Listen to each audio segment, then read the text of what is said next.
Scoliosis. What is it? What do we look for? How do we fix it? In this video, I'm going to show you a good example of that.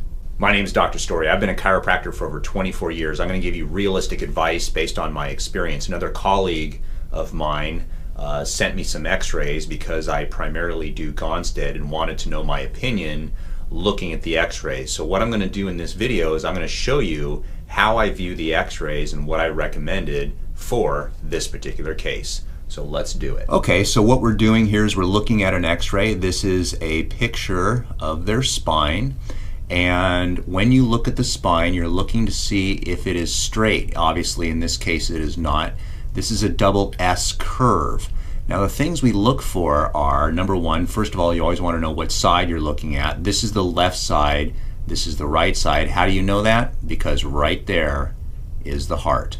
So we're looking at this person, and down at the bottom, you can actually see here that their pelvis is actually shifted. This person has a left short leg.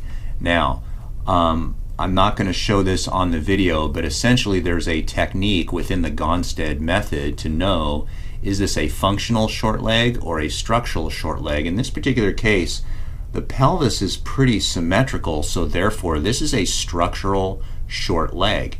So if you can imagine over here on this left side, it drops down, the body then shifts this way going to the left, and of course no one's going to lean over to the left by a couple feet, so your body naturally will curve and rotate back to center. Now it over rotates, and then it rotates around the heart and then gets to center. Now here's the unique things that we are looking at when we look at a scoliosis. The first is this person skeletally mature? And the answer is no. If you look real closely here, you can see there's some lines above their pelvis which shows that this 16-year-old has not stopped growing. So this spine can actually continue to get worse.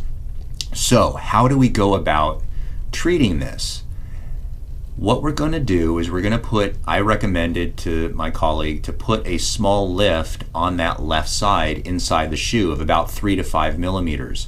And what that'll do is it'll raise up this side, thus reducing the lumbar scoliosis right here. Now, in addition to that though, what you're going to do is you're going to be adjusting and making sure there's no restrictions of motion in this middle back, and primarily adjusting as a PLIT on this side only. So he would be adjusting this side, making sure in addition to the thoracic spine that the lumbar spine actually is reduced in terms of its restricted motion as well. So you would be adjusting that lumbar spine there and making sure that you're only adjusting the areas that are restricted and not adjusting the areas that are hypermobile, because when you see this type of scoliosis, you're going to find that certain areas are hypermobile, certain areas are hypomobile, meaning there's not enough movement. So you do not want to be doing what's called the flying 7 adjustments that you see a lot on YouTube, where they're just adjusting everything. That's not what you want to do to this person.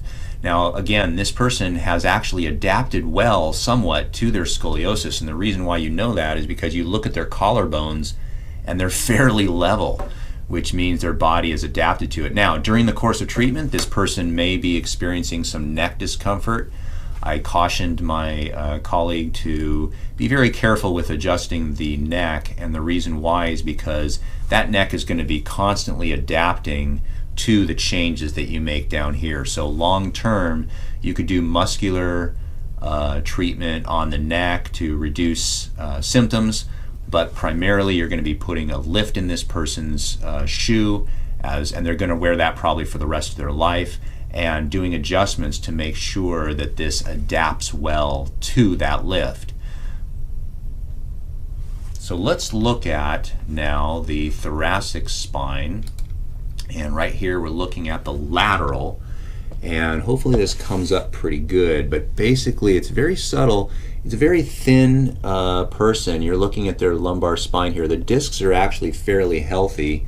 And then you look up at the neck, and there you go. There's your military neck. So my prediction, if I could predict, which you can't always predict these things, but I would predict this person has neck pain, neck stiffness, and probably some type of problem with their menstrual cycle, because that's typically what we see in a scoliosis patient of this age, is menstrual cycles that are super heavy and infrequent, and also neck stiffness, neck pain, and headaches because of that reverse cervical curve. So that is how I look at an x-ray from a Gonstead perspective, minus of course the marking.